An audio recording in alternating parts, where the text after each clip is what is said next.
일생 동안 당신이 반드시 읽어야 될 100권의 책 일당 100 웃음의 치유력 2부 시작하겠습니다.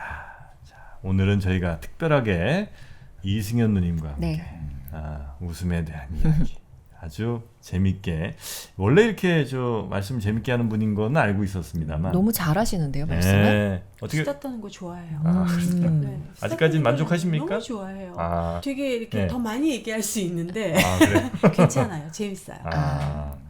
수다를 떠는 걸 좋아하신다는 거는 말씀하시는 것도 좋아하고 듣는 것도 좋아하시고. 네. 대체로 우리 누님 앞에서는 사람들이 이렇게 말을 잘합니까? 왜냐면 뭔가 이게 고민을 털어놔요. 사람들을 말을 잘하게 하는 사람이 있고 뭐 사람들 앞에서 말을 잘하는 사람도 있는데 그런 분들이 좀 있으시더라고요. 이렇게 아무래도 자꾸 대화를 끌어내주는. MC를 오래 해서 말을 잘 끌어내는 건지 말을 끌어내다 보니 MC를 많이 하게 된 건지는 잘 모르겠지만 어쨌든 그런 대화하는 게 재밌으니까 궁금하고 이 사람이 무슨 생각하는지 자꾸 내가 진짜 궁금하니까 그런 것 같아요. 네. 자, 우리 이승현 누님과 함께 오늘은 웃음의 치유력 책을 지금 여러분께 소개해드리고 있고요. 네. 웃음으로 그리고 비타민 C와 함께 내 몸을 정말 잘 연구하면서 내 몸의 의사가 내 몸에 병원이 있다는 생각으로 거의 불치병에 가까운 질병도 극복을 해낸 이분이 이제 쓴 책 개인의 경험과 그리고 여러 공부를 통해서 건강에 대한 책을 좀 써냈는데 자, 일단 저희가 웃음은 대단히 강력한 우리의 치유제라고 이제 1부에서 좀 알아냈고요. 2부에서는 이분이 어떤 내용을 더 쓰셨는지 한번 좀 살펴보면 좋을 것 같습니다. 그 2부 여기 보면 이제 의학적으로 증명된 질병은 26가지 이렇게 제목이 나오거든요. 26가지? 네. 그러니까 이게 어디서 나온 대목이죠. 어디서 나왔어요? 그 에릭 시걸 러브 스토리 쓴 사람이기도 하고 그 하버드 대학 나와가지고 통속 소설이지만 좀 많이 썼잖아요. 그 에릭 시걸이 그때 아주 우리나라 그 한 200만 부 팔렸죠. 닥터스라는. 거기 나온 대목이죠 이게. 너무 좋아했어요. 그래요? 그 닥터스 읽고 의대 가겠다는 사람들도 많았죠. 맞아요. 저 원래 꿈이 의사였거든요. 그래요? 주사 한 방 맞고 싶습니다. 바로 거기서 나오는 대목이 그 닥터스 이제 보면 하버드 의대 이제 신입생들이 온 거죠. 아주 다양한 배경의 신입생이 왔단 말이죠. 근데 그 이제 의대 학장이 와서 이야기를 하지 않습니까? 뭔 이야기하는데 갑자기 칠판에 돌아서서 26이라는 숫자를 적은 거죠. 26이 뭐냐 이러니까 이 숫자를 기억해 주십시오. 지구상에는 수만 가지 질병이 있지만 의학적으로 치료법이 개발된 것은 단 26개 뿐입니다. 나머지는 모두가 짐작일 뿐입니다. 요걸 딱 시작을 하는 거죠. 그래서 사실 뭐 감기만 해도 그 의학적으로 치료법이 완전히 나온 건 아니잖아요. 아직까지도 증상을 완화시키고 뭐 이런 거겠죠. 네. 근데 이 책이 79년도에 나왔으니까 그럼 그 사이에 많이 바뀌지 않았어요? 크게는 안 바뀌었어요. 몇 개 더 추가됐을 가능성이 있지만 그렇다고 뭐 대단히 드라마틱하게 높아지진 않았을 거다. 그렇죠. 그러니까 결국은 이런 것 같아요. 그러니까 사실은 이게 우리가 전문가를 당연히 존중하고 하는데 문제는 이제 이 저자 커즌스도 하는 말은 그 전문가를 맹신하지 말아요, 그죠? 그냥 무조건 이 사람이 한 말이니까. 그 예전에 제가 어디 읽어보니까 그 일본에 아주 유명한 명의가 있었는데. 그 사람이 그 80년대 그 자기의 평생 오진율을 이야기를 하는 거예요. 한 14% 정도 됐다는 거예요. 그 정말 명의라고 인정받은 사람도. 근데 그렇게 말하니까 나머지 의사들도 정말 대단한 사람이다. 사실 그 정도 사실 오진이랄까 전문가 그렇게 잘하는 사람도 타고 여러 가지 한계가 있고 위험이 있는데 우리가 너무 어떤 것들에 대해 가지고 이 사람이 전문가가 말했으니까 끝. 이렇게 하는 거는 전문가에게도 별로 도움이 안 되고 책이랑은 좀 절개 얘기인데 그 한동안 유행했었던 그 닥터 하우스라는 미드가 있어요. 제가 너무 좋아해갖고 몇 번을 돌려봤는데 거기서도 뭐 질환을 모르는 도대체 병명을 모르는 환자가 응급으로 들어오면 이 약 써보고 저 약 써보고 했다 팔이 팔이 잘리게 생겼는데 이러다가 구사일생으로 팔이 안 잘리고 넘어가고 또 다른 약을 써서 계속 추론해 가서 결국은 뭐 당연히 드라마니까 묻혀지게 되는 그걸 이렇게 보면서 야 저게 진짜 오진이라고 볼 수는 없지만 팔다리 하나 날아가는 건 유도 아니겠구나. 제가 그 와중에 그런 걸 되게 많이 느꼈었거든요. 그러니까 이건 뭐 좀 여담인데요, 저도 그 예전에 이제 군대에 있을 때 사고를 당한 친구 그 당시 국군 통합병원에 이제 위문을 한번 갔거든요. 국군 통합병원. 그 화곡동에 있을 때였는데 네네. 지금 거기 아파트 들었습니다. 네. 그 정말 깜짝 놀랐죠. 그 친구가 입원했던 병동이 일반 외과 병동이에요. 네. 별하별 정말 사고 있죠. 네. 지뢰 사고, 뭐 탱크에 뭐 그 안 사고 막. 그러니까 여기서 그러니까 이게 뭐 지금은 많이 나아졌겠습니다만 그때 이제 그 친구 같은 경우도 이제 이야기를 들어보면 정말 진짜 이 뭐라고 해야 됩니까? 이 약을 지금 말씀대로 뭐 이것도 해보고 저것도 해보다가 그러니까 뭐 그런 사례들이 있잖아요. 이게 일반 병원보다는 너무나 그게 좀 광범위하게 일어나니까 야 이게 사람의 그 뭐라고 할까 생과 사도 그렇고 이게 그냥 한순간이더라고요. 가서 네네. 제가 더 정확하게 안 하면 좀 큰일 나니까 정말 그때 맞아요. 그런 게 너무 많이 느껴져요. 근데 그게 운명인가? 뭐 이런 생각도 아니 근데 들고. 너무 그러면 좀 이렇다는 거죠. 이게 결국 아니 만약에 민간 병원에 나왔으면 또 좀 다르지 않을까 이런 생각도 좀 들었으니까 그래서 야 이게 너무 이제 거기서 딱 하는 것들이 있잖아요. 여기서 이거는 이렇고 저러니까 근데 나중에 알고 보니까 이게 좀 아닌 경우 있잖아요. 이게 사실은 좀 실험이란 말은 좀 어폐가 있습니다만 그러니까 뭐 이런 거죠. 뭐 손가락 여기 한 마디만 이렇게 빨리 절제해 보면 빨리 좀 나머지를 손을 보존할 수 있는데 아니야 한번 내가 정말 이거는 내가 너 다 낫게 해줄게 해가지고 했다가 나중에 뭐 다 잘라내는 경우도 있고 그러니까 그런 거 보고 있으면 이 전문가의 뭐 그걸 하자는 건 아닌데 맹신이라는 것도 상당히 그 권위를 악용하는 만약에 있을 수도 있으니까 그럴 수 있죠. 네, 그러니까 이제 맞아요. 그런 이야기를 하고 있죠. 그래서 전문가도 그러니까 왜 26까지 나왔냐면 그러니까 어떤 전문가의 지식이 한 인간에게 완전히 그 어떤 결정적인 선고를 내릴 만큼 그렇게 완벽하지는 않다.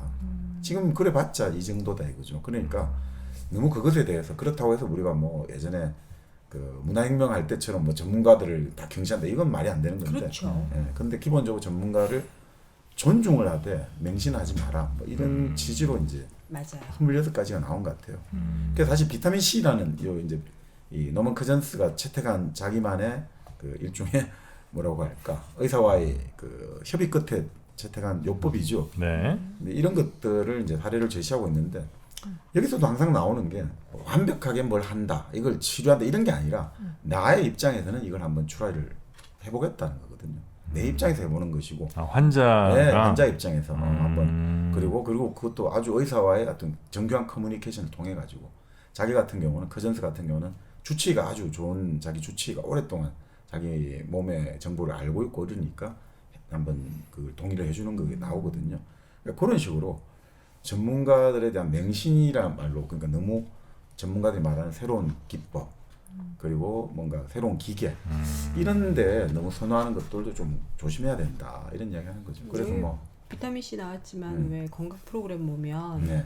콩 먹고 32kg 뺀 A모 씨, 팥밥 먹고 네. 27kg 뺀 B모 씨 이렇게 나오는데 10명을 기준으로 다 콩을 먹였다고 해서 살이 그만큼 빠지진 않거든요. 그럼요. 그러니까 이제 그 살이 빠지신 분을 보면 콩에 있는 어떠한 영양소가 부족했던 분이 이 영양소가 이제 쫙 들어가면서 몸의 밸런스들이 맞아지기 시작하면 살도 빠지는 여러 가지 이런 경우들. 그래서 그거 볼 때마다 네. 그런 생각이 들어요. 이제 비타민 C 얘기 책 읽으면서 그 생각을 되게 많이 했었던 것 같아요. 그러니까 사실 뭐 요즘 뭐 건강 프로그램도 많고 물론 많습니다만 그 데이터가 너무 좀 약간 과장이나 왜곡이 너무 심한 데이터가 많이 나오고 그리고 그런 것들이 이제 뭐 여러 또 의사나 뭐 그 의료계 쪽 전문가들이 나오시는데 편으로 근데 중요한 게 이제 보통은 진실보다 시청률이 더 중요하잖아요. 그러니까 이제 아무래도 좀 어떤 분이 재밌는 이야기 하는데 멜트 다운이 되고 있다는 거예요. 멜트 다운을 빗대 가지고 멘트가 다운이 되고 있다 이거죠. 저렴해지고 있다. 예, 진짜 저렴해지고 있다는 거죠. 자 그러다 보니까 이런 것들이 너무 이제 직설적으로 너무 이제 욕망을 부추기고 너무 노골적으로 하다 보니까 이게 사실은 좀 오히려 전체적인 사람들의 건강관이라고 할까. 네네. 예, 이런 느낌을 주잖아요. 그러니까 자기가 사실 지금 몸이 안 좋고 여러 가지 상태 안 좋을 때는 생활 양식이란 게 사실 큰 문제가 될 수 있는데 논문 그 전에 딱 추론하잖아요. 내가 왜 지금 이렇게 안 좋을까? 최근에 몇 달간 너무나 무리한 일정이고 그리고 뭔가 내가 배기가스를 너무 많이 마시나 여러 가지 하나씩 하면서 이제 이런 거를 풀어 나가는데 우리 같은 경우는 지금 무조건 여기에는 뭐 먹으면 무조건 된다. 이건 그래서 상당히 위험한 방식 아닌가. 일반적으로 사람들이 아주 심한 의미의 단어는 아니지만 조금 이렇게 좀 유약한 형태의 단어를 써서 아니 이 사람 집단들끼리 서로 짜고 지금 이거 카르텔 아니야? 그런 얘기가 나올 정도로 근데 실제로 그렇더라고요. 무슨 채널에서 어디 아프면 뭐 이런 거 먹어라 이제 이런 게 한참 뭐 나오고 건강 관련된 네. 정보가 나오고 끝나자마자 바로 옆에 저 홈쇼핑에서 또 네. 그거 팔고. 맞아요. 예. 네, 그래서 쇼닥터니 뭐 이런 얘기들이 한참 또 많이 나오기도 했었잖아요. 네. 그래서 아마 그런 경제적 이익을 노리는 움직임은 분명히 좀 있는 것 같아요. 건강과 관련해서. 그렇죠. 그러니까 이제 근데 이제 이런 거는 있는 것 같아요. 여기서도 이제 그 이야기 나오는데 그러니까 미국 의사들이 뭐 우리도 마찬가지입니다. 비타민이 너무 오남용이 되고 있다. 비타민을 너무 쉽게 구하면 안 된다. 이렇게는 많이 막 강력하게 목소리를 내는데 그 진통제 같은 건 너무 쉽게 이제 살 수 있게 허용해주고 또 그다음에 지금 사실 이제 이분이 79년 책 낼 때 지금은 상황이 더 좀 그렇습니다만 오히려 그 가공식품들을 많이 먹게 되잖아요 우리가 지금. 근데 어떻든 그 방부제나 첨가제, 착색제가 들어가서 예전에 어떤 우리 영양 그러니까 일반적으로 이렇게 할 때 영양이 나오는 거하고는 좀 달라져 있다 이거죠. 근데 그걸 지금 무시하고 계속 음식의 효과랄까 식이의 어떤 이 중요성을 배제를 하는 건 상당히 위험하다 이거죠. 네네. 그런 이야기는 나오죠. 지금 유튜브 채널 때문인지 몰라도 온갖 건강 상식, 엄청 많아. 건강에 대한 이야기 엄청나고 저희 지금 한 5, 60대들의 가장 큰 관심사가 건강이잖아요. 그분들은 계속 그거 보고 있는 거예요. 다 웬만큼은 다 박사님이에요, 박사님. 근데 저는 이제 그런 생각도 해요. 정말 보약은 건강할 때 먹어야 된다고 생각하거든요. 건강할 때 먹어야 되는 게 원래 보약이거든요.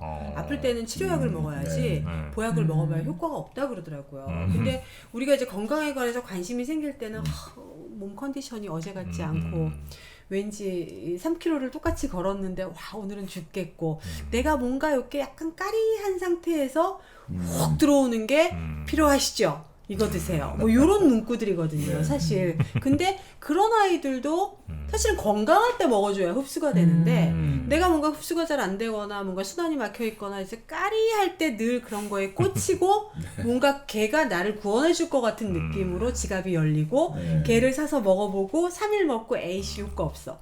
또 얘. 그러니까 마치 어떻게 보면 건강 쇼핑을 하듯이. 그렇게 가는 것 같아요. 또 보면 저 건강에서 뭐 운동을 뭐 이렇게 하루에 몇 시간 자세요 아니면 뭐 식사를 조금 줄이세요 이거는 사실 그게 당연한 얘기고 맞는 얘기인데 안 들려.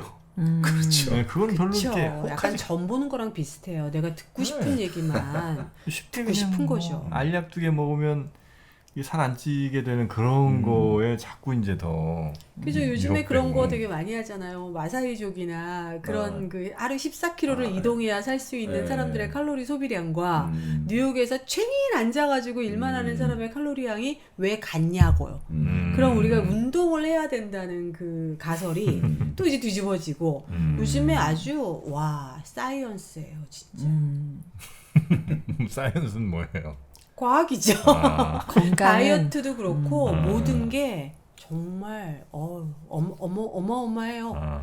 근데 이제 여기서 이제 그런 주장을 하고는 있죠. 네네. 그래서 이제 뭐 여러 가지 건강이나 이런 것들에 대해서 아까 통증에 대해서도 인식을 좀 바꾸라고 했는데, 그러니까 말기암을 선고받은 이제 의사인데 네. 자기하고 이야기를 한 사례를 제시를 하고 있거든요. 과연 이 사람이 의사로서는 자기 환자가 만약 말기암이면 끝까지 투쟁해라 이렇게 말을 하는데 자기한테 막상 그 일이 일어났다 이거죠. 그래서 자기는 그 의사는 어떻게 했냐면 결국 삶의 질을 선택하는 걸로 나와요.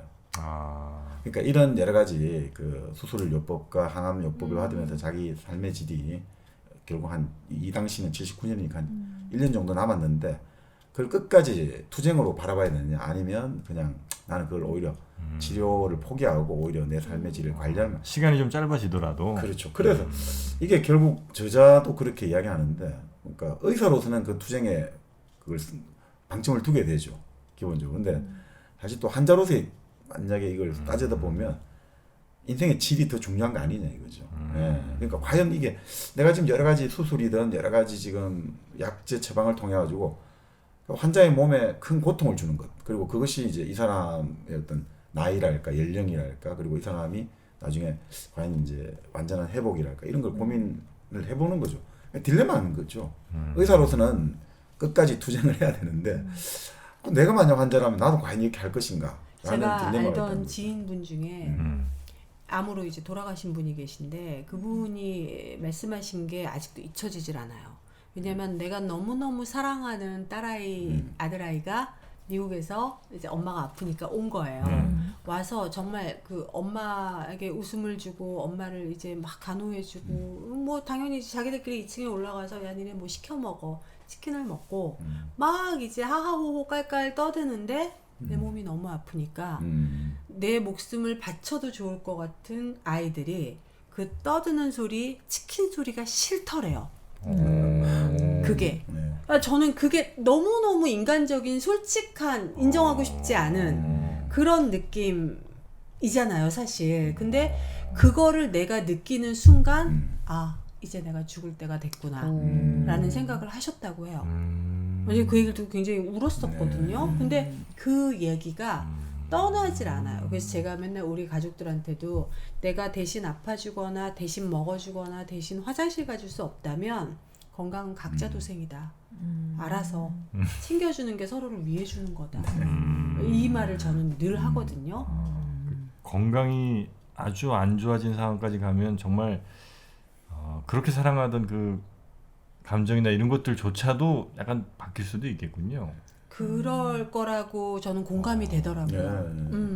와, 애들이 이렇게 막 하하호하는 것 자체가 그게 너무 듣기 싫으시대요. 순간적으로 짜증이 확 나면서 내가 지금 이렇게 아파 죽겠는데 뭐가 저렇게 좋을까 하는 생각이 들면서 동시에 아우 내가 이제 죽어야겠구나. 내가 이런 생각 그걸 이제 자각했다고 하더라고요.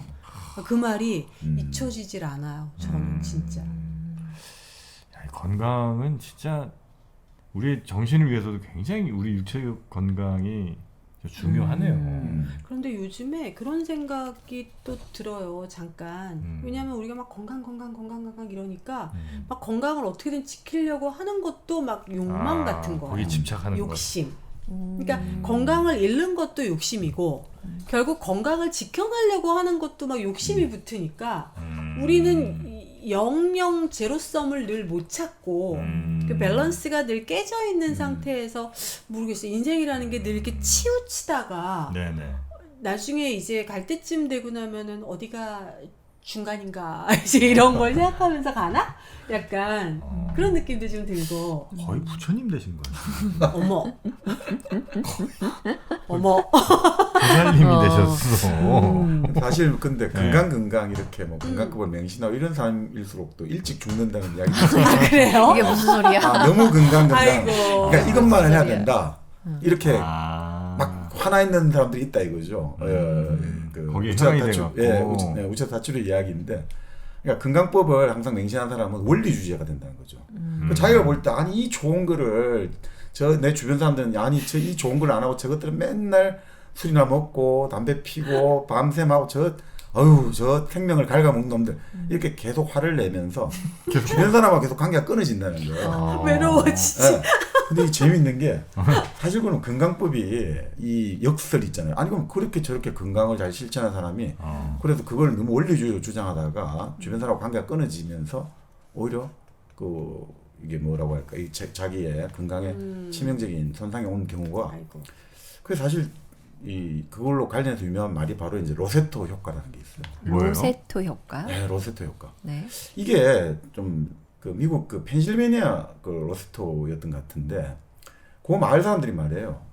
어떤 의사가 한번 조사를 해보니까 이쪽 마을 사람들이 심장병 이런 걸리는 위험도 있잖아요.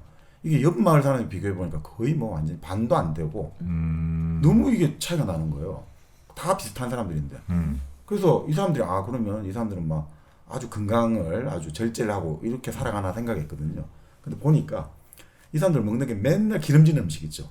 소시지, 미트볼 이런 거 먹고 또 술은 밤마다 엄청나게 마셔야 되는 거예요. 그러니까 몸에 안 좋은 거는 다 한단 말이죠.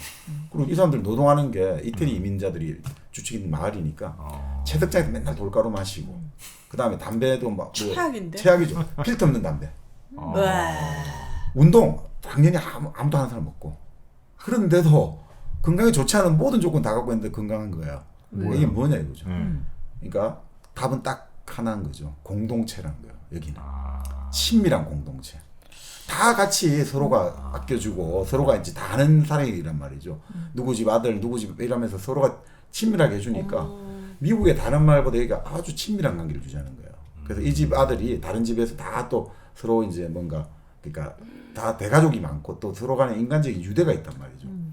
그러니까 이 사람들은 뭐 거의 그게 없는 거예요. 다 비슷한 생활 환경에. 그런데 재미있는 게 그래서 이제 이게 소문이 났잖아요. 이제 아 이렇게 한다 이래가지고 그래가지고 이 로세토 쪽에도 사람들이 몰려오기 시작하고 이러면서 이제 이쪽 사람들이 라스베가스 가서 도박도 하고 또 누군가는 좋은 차를 몰고 다니고 이러면서 이제 계급이 어떻게 보면 부가 깨지기 시작하는 거예요. 이게 부가 들어오면 그러니까 갑자기 똑같이 되는 거예요. 다른 말하고 그 심장병도 많아지고 이제 사망률도 똑같아지고 그럼 뭐냐 이거죠. 공동체가 결국 사람은 그러니까 주변 사람의 관심과 지원 받으면 아무리 술 먹고 담배 피우고 자기 건강의 개판이라도 사실은 건강해질 수 있다는 거예요. 그러니까 사실 인간이 살아가는 게 혼자 살아가는 게 아니고 주변의 관심과 지원을 받으면 인간은 최악의 환경에서도 건강한 거예요. 근데 아무리 내가 좋은 음식 먹고 내가 막 식단 짜고 아무리 건강 관리 잘해도 주변하고 끊어지면 끝이라는 거죠. 이게 바로 로스터 효과라고 하죠. 저는 지금 이 얘기를 듣고 그냥 생각나는 게 만병의 근원은 스트레스다. 예, 결국에는. 그런 거죠. 그러니까 남이랑 비교하고 이렇게 되면 스트레스 네. 쌓이고 죽는 거죠. 근데 정말 네. 희한한 게 원래는 스트레스 때문에 사는 거잖아요, 우리가. 왜냐면 그 스트레스가 없으면 거의 근육 무력증에 네네. 걸린다고 네네. 하잖아요. 자꾸 이런 스트레스가 있으니까 살려고 하고 이게 건강한 스트레스여야 되는데 결국은 사회적으로 남과 비교하고 그러니까 똑같은 스트레스를 받아도 내가 그걸 그 면역력 아까 내가 얘기한 몸과 마음의 면역의 차이인 것 같아요.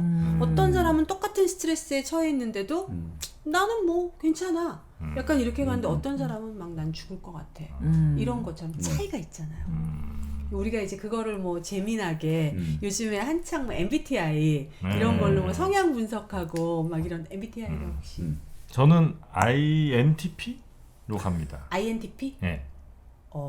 I시네요. 네. 혹시 저도 I입니다. I NFP. 뭐야, 나 하나 INFP. 틀려? 우리 딸이랑 똑같다. 하나 달라 나랑? 네, 뭐가 다르죠? FTP, I- TT. 전 FF. 정방님 해보셨어요? 저는 안 해봐가지고 잘. 저는 ENTJ. ENTJ. ENTJ는 뭐 약간 이런 거죠. 나 실현당해서 머리 잘랐어. 근데 약간 이런 반응이 나오는. 근데 굉장히 외향적인 거죠, ENTJ가. 저 I랑 E밖에 몰라갖고. 외향적이면서 보통은 이제 사업하시는 분들 그리고 감성보다는 약간 이성 계획적이고 약간 그런 쪽. 근데 MBTI는 왜 물어보셨어요? 뭐 하다가 그렇게 됐죠?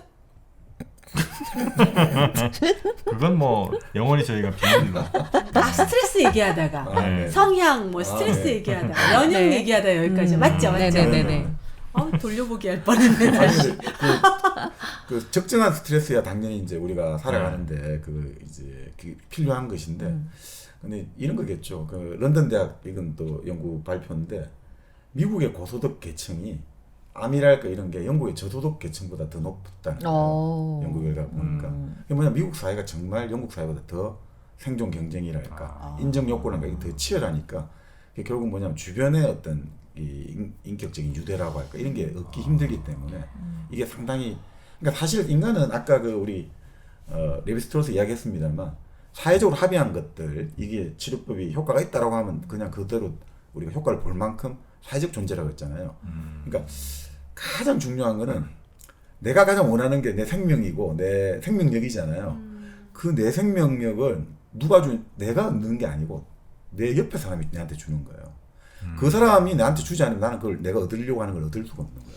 그러니까 인간은 자기가 원하는 거를 다른 사람한테 받아야지만 얻을 수가 있는 거죠. 그래요. 자기 원하는 걸 자기 스스로가 사실 받는 게 아니라 아무리 그러니까 여기서 그런 이야기 아니라 아무리 기름진 음식 먹고 아무리 폭언 폭식에 뭐 운동도 안 하고 막 이래 살아도 주변 사람들과 이야기를 잘하고 소통 잘하면 얼마든지 인간은 병에 걸리지 않는다. 난 혼자 있는 거 좋아하는데 큰일 났네. 혼자.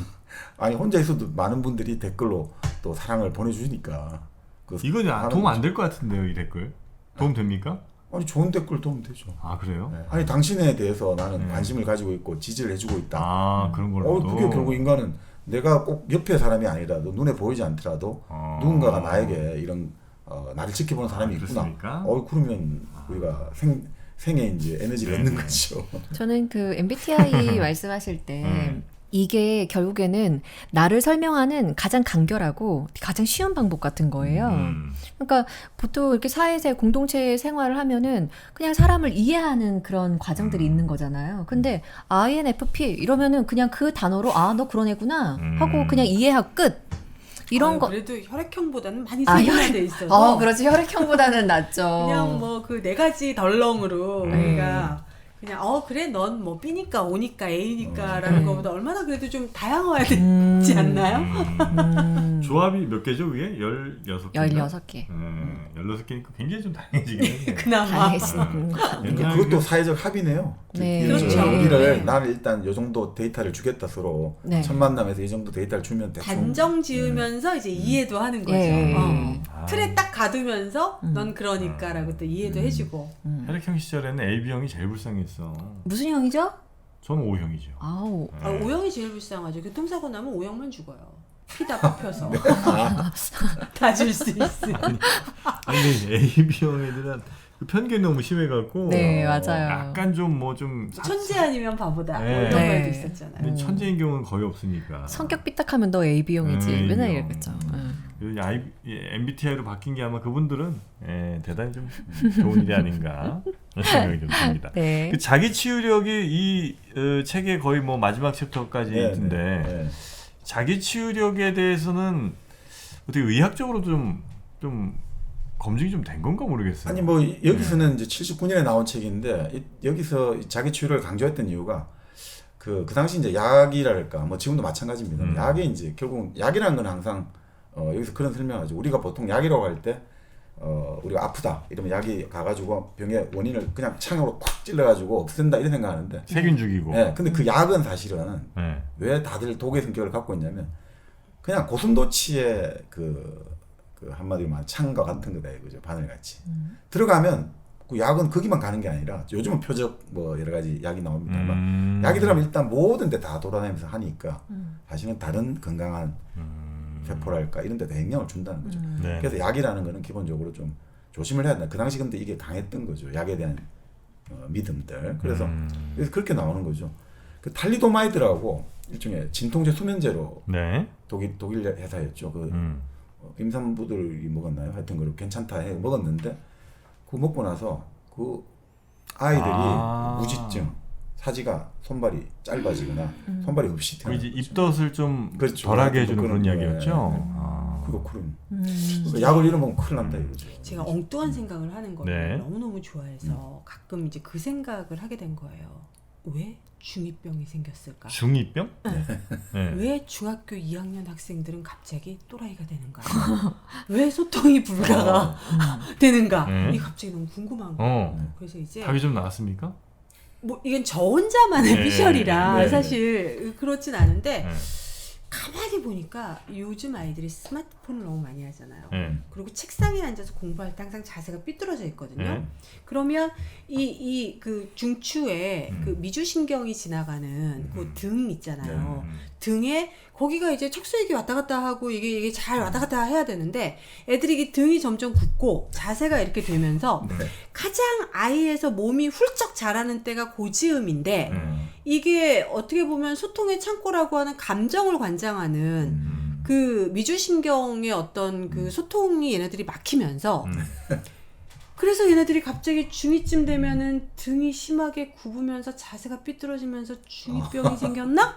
네. 그래서 이렇게 세라잠이 잘 팔리나?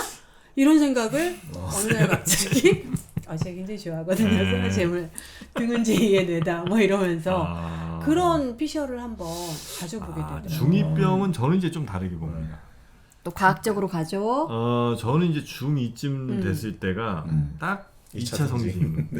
2차 성징이라는 건 뭐예요? 결국 성적 에너지를 이제 충분히 발산해도 좋을 나이가 된 거잖아요. 네. 그런데 우리 사회에서는 이걸 막아놨잖아요.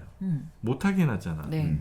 그러니 이 거세된 욕망들이 분출될 수도 없고 자꾸 이제 막히니까 불만만 쌓이고 막 내 뇌에서는 자꾸 이상한 호르몬들이 생겨나기 시작하는데 얘를 내가 정상적인 원래 인류가 태어난 신이 나한테 준 그대로는 못하고 자꾸 뭐 부모님은 뭐 운동해라 뭐 저 공부해라 이런 얘기만 하니까 거기서 나는 중2병이 생긴 게 아닌가. 그래서 제가 요 근래 만나본 그 사람들 중에 가장 신인류예요.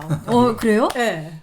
아 그래요? 어떻게 모든 이야기나 네. 모든 것들의 기승전 어떤 인간의 어머니 욕망이나 이런 쪽으로 네. 어떻게 매끄럽게 다 이렇게 귀결되는 거에 대한 그 재능과 이게 너무 신기하고 신박해서 어허. 뭐 지금 우리 영진 씨가 말씀한 게 결국 이제 마가렛 미드 인류학자의 이론이죠. 아 그렇습니까? 그 사모아의 성년이라는 거기다가 책을 보면 네. 그런 거죠. 사모아에서는 애들이 그런 중이병이 중이병 없는 없죠. 거예요.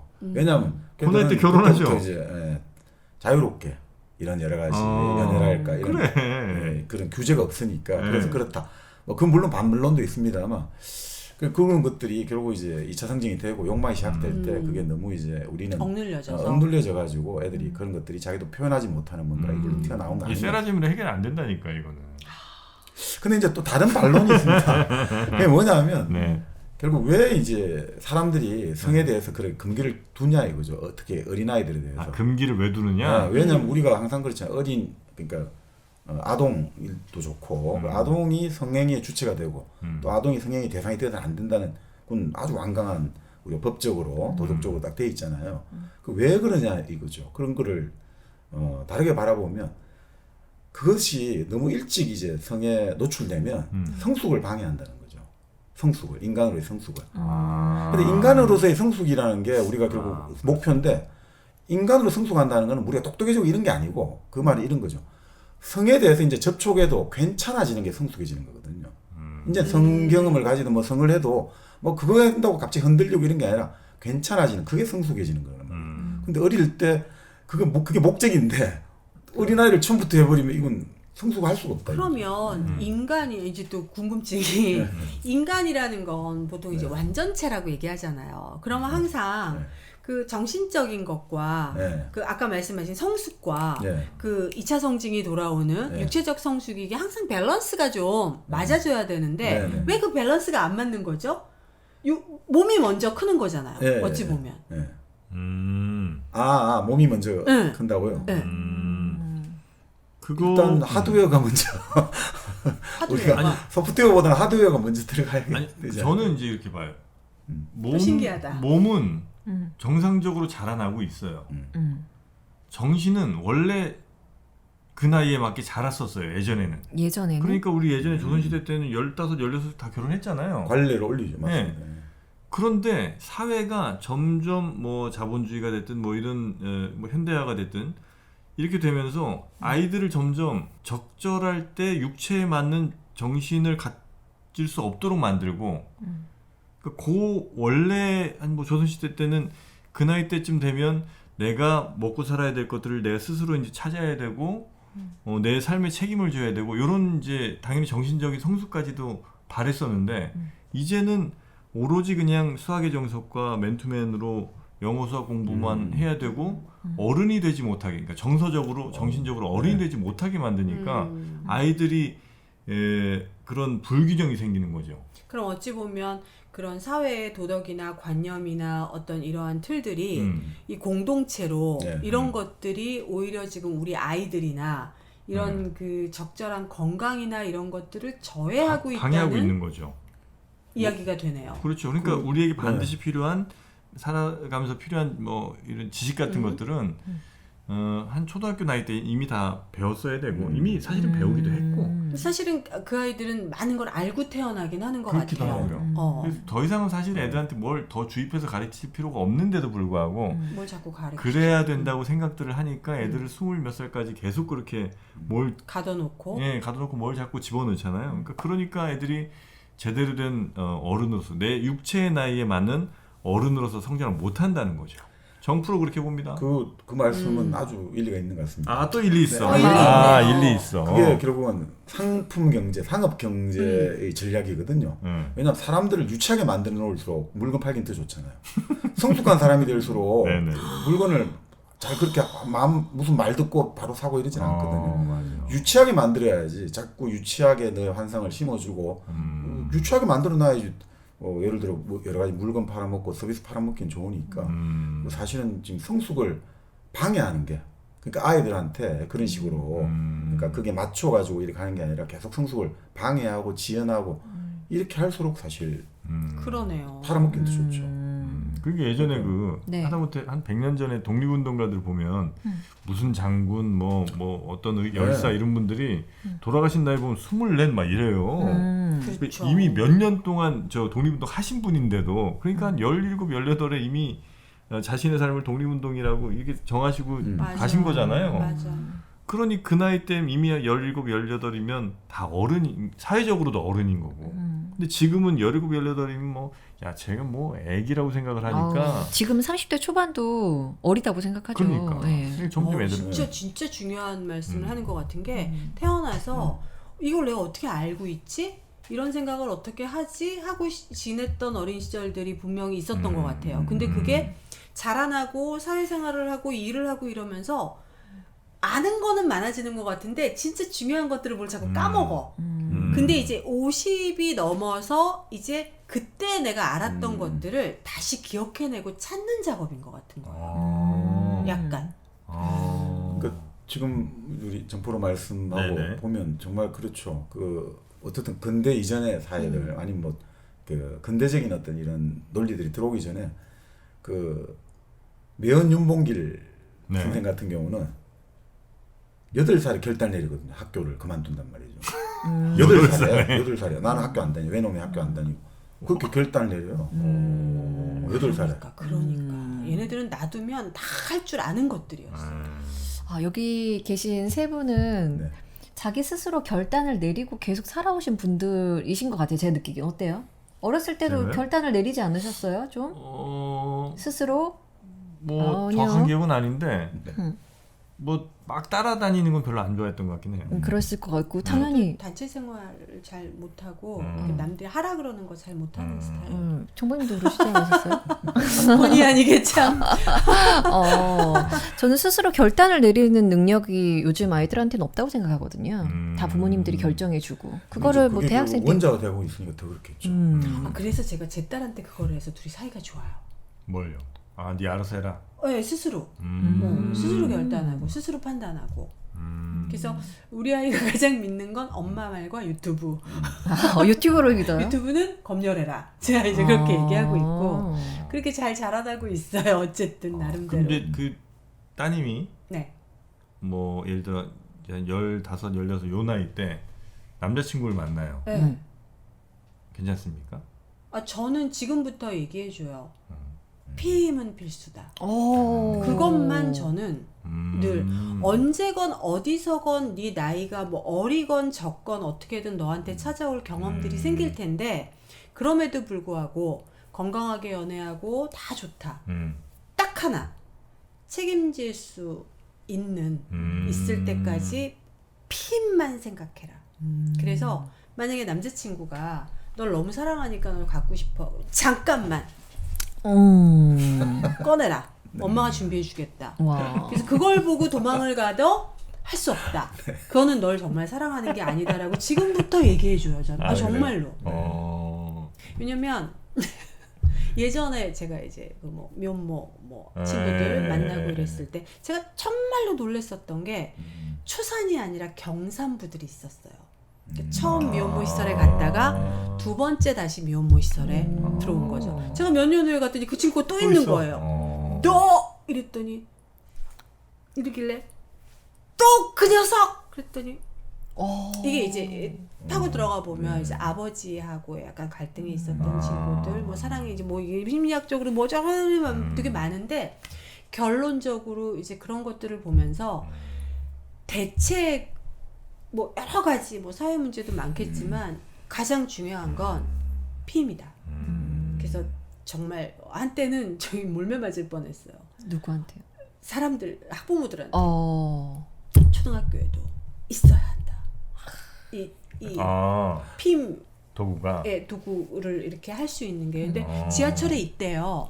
근데 아이들이 그거를 가지고 갈 수가 없대요. 성인들이 다 가져가서 무료로 준비되어 있는 것들이 있는데 그래요? 근데 그 시선도 차라리 뭐 피임이라든지 이런 얘기가 나오면 네가 나이가 몇 살인데 부모들이 벌써 아우 듣기 싫어 이런 거가 없어야 된다.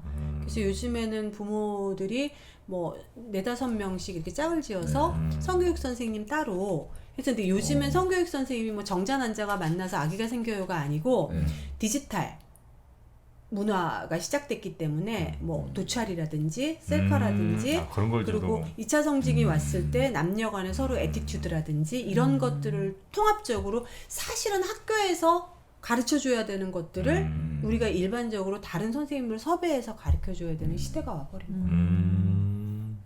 그렇게 요즘 성교육을 또 하는군요. 네, 요즘엔 그렇게 시키는데 성교육이 옛날 성교육이 아니고 그런 것들. 뭐 누군가가 뭐 사진을 찍어달라 그랬을 때 뭐 이런 뭐 넷상에서의 접근이나 이런 것들을 알고 미연에 방지시키자. 뭐 필요한 이런 교육이기도 것들 하네요. 엄청 필요해요. 네. 이게 중학교면 할 수 있다 이겁니다. 네, 할 수 있죠. 요즘 아이들 얼마나 조숙한데요. 실제적으로 교육 그 조사기관에서 발표한 첫 성경험의 그 기준치가 몇 살인지 아세요? 전 들었는데 믿을 수가 없었어요. 뭐 아주 초등학교 5학년. 이제 뭐 사람들은 뭐 말도 안 돼, 뭐 소수겠지, 뭐 어떤 거겠지 하지만 그렇게 조사 결과는 나와 있고. 물론 이제 요 결과는 아마도 제가 알기로도 그걸 겁니다. 경험이 있는 친구들, 그렇죠. 있는 어린아이. 친구들이 처음 언제 했느냐를 이제 평균 내보면 이제 대충 아마 그 나이 그렇죠. 이미 아마 나왔을 건데. 어느 초등학교에서 뭐 대략적으로 이건 아니죠. 지금 말씀하신 것처럼. 그런데 그게 뭐 경악하거나 막 놀래거나 으악 세상에 이런 일이가 아니고 이런 것도 있을 수 있으니 알고 뭐 서로 좀 미연에 좀 다 방지할 건 하고 이렇게 잘 살아보세. 약간 이제 이런 취지인 거죠. 그러니까 어린아이들이 받는 스트레스 그거부터 시작해서 이제 얘기가 쭉쭉 뻗어갑니다. 그 스트레스가 결국은 또 성적인 탐욕으로 갈 수가 있으니까. 원래 사람은 그렇잖아요. 내가 이제 우리가 흔히 말하는 이드가 있고 그러니까 에고가 있고 그리고 초자 뭐 이렇게 있는데 그 뭔가 지금 이드의 어떤 그 욕동이라고 해야 됩니까? 충동들은 막 넘실넘실 되는데 문제는 계속해서 이제 이 초자나 이걸로 계속 억압받고 이럴 때 그럴 때 어느 순간에 보면 그 이드의 그 욕동이 계속해서 뭐라고 합니까? 사람들을 어느 정도 그 틈 사이로 밀고 들어와 버리면 그럴 때 결국 그 보통은 큰 자질감을 겪는다든지 그래서 이런 사람들이 어느 순간에 일시적으로 성적 탐닉이 확 빠지거든요. 트라우마를 갖고 있는 사람들이 그 트라우마가 환기되는 경험할 때 갑자기 성에 엄청 탐닉을 하게 돼요. 음식의 탐닉 아주 원초적인 데 돌아가거든요. 사실 그러니까 그 에너지 우리가 갖고 있는 어떻게 보면 그 아이들이 갖고 있는 원초적인 그 에너지가 좀 더 잘 이렇게 긍정적으로 잘 발산해야 되는데 그게 안 되는 거거든요. 확실한 건지는 모르겠는데 이게 섹스 중독으로 가는 그 어떠한 한 원인들을 이렇게 발표해 봤을 때 심혈관 질환? 심장의 원인 때문에 그쪽으로 가는 경우도 있다 그러더라고요. 이게 막 잘못하면 복상사 아닙니까? 열이 찬다고 하나? 뭐 하여튼 여러 가지 뭐 그런 것들 때문에 뭐 이런 열이 나서 못 살겠어요. 이런 분들 그건 잘 모르겠어요. 좋은 운동이죠. 예전에 그 타이거 우즈가 한번 약간 그 비슷한 논란이 좀 있었던 것 같긴 한데. 그래요? 네. 그래서 왜 그 이혼하지 않았습니까? 그래서 그거 이제 치료도 받으셨다고 우즈 씨는. 좋은 핑계는 아니겠죠. 타이거 우즈는 정말 그 골프 역사를 또 새로 썼죠. 네. 자, 그러면 우리 웃음의 치유력. 요 책 이제 좀 정리를 하면서 네. 오늘 또 마무리해야 될 것 같은데 요 책을 우리 승현 누님은 이 책의 메시지를 한두 줄로 만약에 요약한다면 뭐라고 생각하십니까? 우리 몸에는 의사가 산다. 우리 우리 몸에는 의사가 산다. 의사를 좀 잘 발굴해서 의사의 네. 목소리를 잘 좀 듣자. 네, 그리고 오늘 또 그 정박님의 요점과 여러 가지 다른 사이드의 이야기를 들으면서 공동체의 힘. 그래서 나는 뭐 어떤 공동체가 되어줘야 되고 약간 이런 거 있잖아요. 그러니까 서로 사이가 좋아야 결국은 내가 건강하게 산다는 그렇죠. 직설이 되니까 그거가 되게 크게 다가왔어요. 그러니까 사실 이웃이나 공동체를 좀 배려하고 생각하며 살아가는 네. 사람들이 아주 개인주의적인 라이프 스타일만 고집하는 사람보다 더 장수하고 더 건강할 수 있다. 이런 네네. 이제 요즘 이야기들이 많이 나오니까요. 네.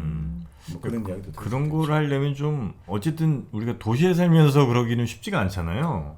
옆에 누가 만난 뭐 아파트 살고 그러시는데 뭐 물론 이제 통반 회의는 하긴 하겠습니다만 어떤 뭐 목적이나 아니면 취향이나 취미가 좀 비슷한 분들끼리 모이는 것이 좀 용이한 뭐 그런 것들을 좀 마련하는 건 필요하겠네요. 예. 그런데 또 그런 이제 아파트에서 그런 게 싫어가지고 일종의 동인촌을 만들어 간 선배가 있거든요.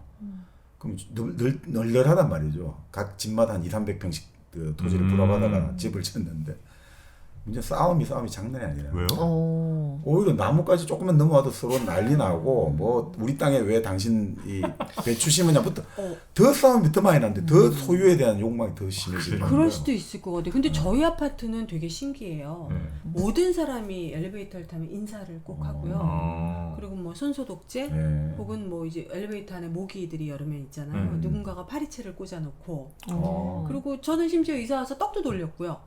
그리고 먹을 게 있으면 문 앞에 걸어놓고 메모 하나 써놓고 이런 그래요? 것도 하고 그러니까 이 약간 오지라퍼가 한 명 아니, 기거하면 참 주변에 뭐 저런 사람이 있지 하다가도 또 그게 또 금방 익숙해지는 것 동화가 같아서 되고. 저는 약간 오지라퍼 뭐 있으면 그다음에 사람들 마음속에 약간 그러고 싶은 마음들이 조금씩 다 있는데 민망하거나 뭐 좀 괜히 내가 또 이런 것까지 뭐 이러면서 이제 못하게 되는데 한 명이 그걸 좀 물꼬를 터주시면 네. 그분들도 아마 금방 그렇게 좀 동안될 것 같아요. 서로 왜 누가 먼저랄 것도 없이 그냥 엘리베이터 타서도 오늘 슬리퍼 너무 예쁘세요 그러면은 예뻐요 고마워요 이게 벌써 탁 미소가 다르더라고요.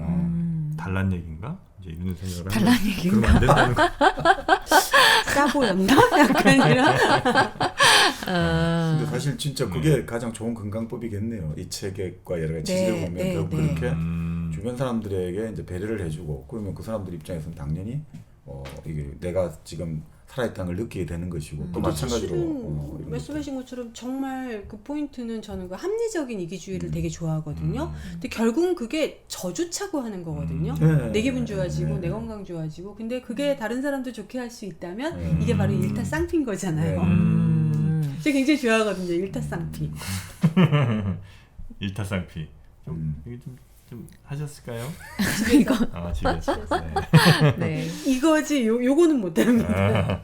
그 아파트에 인사 서로 잘하고 서로 약간 먹을 것 요거보다는 조금 더 좀 끈끈한 게 필요한 것 같아요. 조금 더 발전된, 조금 더 이렇게 같이 뭐 이렇게 식사를 좀 나눈다든지 뭐 요런 느낌 정도. 저희는 그렇게 해요. 몇 그래요? 집이 몇 집이 초대해서 같이 밥 먹고 그런 게 좋은 것 같아요. 네. 그 정도까지 해야 뭔가 이게 공동체의 그 이점을 좀 더 누리는 건강에 도움될 정도의. 그래서 저는 이제 예전에 그 커뮤니티를 한번 만들어 볼까 했었거든요. 커뮤니티라긴 좀 그렇고 그 사랑 공동체 같은 거. 요건 뭐 시간이 걸리는 얘기니까 네. 뭐 여기까지만 말씀 좀 드리고 그런 공동체가 웃으시는 걸 보니까 네. 뭔가 이야기가 있으셨었나 봐요. 옛날부터 말씀하셨던 사랑 공동체라서 아, 그래서 좀 아시는 분들은 아실 것 같아요. 그러니까 누구나 자유롭게 사랑할 수 있는 게 사랑 공동체인가요? 기본 컨셉은 그렇습니다. 그러면서 이제 생활도 공동체. 그러니까 플라톤의 철학을 현대 실천하고 싶다. 플라톤이 공동으로 다 모두가 모두의 부모가 되어주자. 모두가 모두의 부모가 되어주고 모두는 다 같이 우린 한 가족. 그러니까 약간 네. 그 옛 현인이나 네. 선인들의 가장 훌륭한 어떤 네. 사상이나 지혜나 이런 네. 것들을 네. 참 실생활에 네. 잘 접목시켜서 네. 근데 그게 정말 놀라운 건 뭐냐면요. 제가 생각하고 하고 싶었던 게 알고 보니 그분들이 얘기하셨다는 거예요. 뭐죠 이 박수의 의미는? 약간 그런 거 있어요. 저도 실컷 얘기했더니 니체의 신은 죽었다라든가 제가 늘 그런 걸 뭘 막 역설로 얘기했는데 들어본 적도 없는 갑자기 데카르트의 네. 뭐라든가 이런 게 있어. 신기하다? 약간 그런 건 거죠? 예, 그럼 아까도 이제 스피노자 나오지 않았습니까? 네. 대단했어요. 그래서 네. 저의 삶이 틀리지 않았다는 거를 네. 가끔씩 이렇게 증명을 받습니다. 진짜. 네. 근데 저는 오늘 여기 그 일당백이라는 이 공간은 마치 들어갈 수 없는 서재 같은 느낌이었거든요.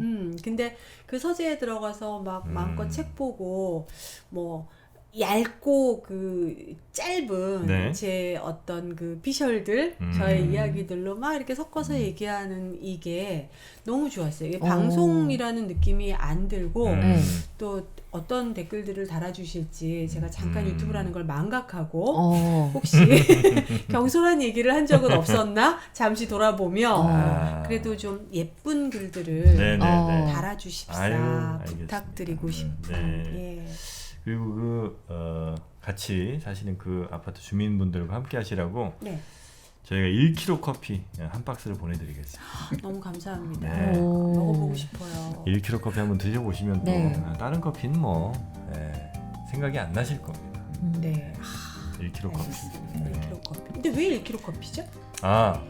원래 이분이 이제 원두를 볶아서 파실 때 1kg 단위로 파셨었어요.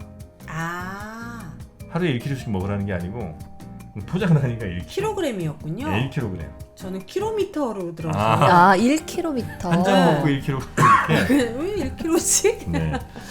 그래서 이상호 대표라는 분인데 그래도 또 일당백을 또 엄청 또 좋아해 주고 있습니다. 네, 그래서 굉장히 감사한 분이죠. 네. 그래서 1kg 커피와 함께 아파트 주민분들의 서로 사랑하는 마음 더 확인하시기 바라겠습니다. 네. 감사합니다.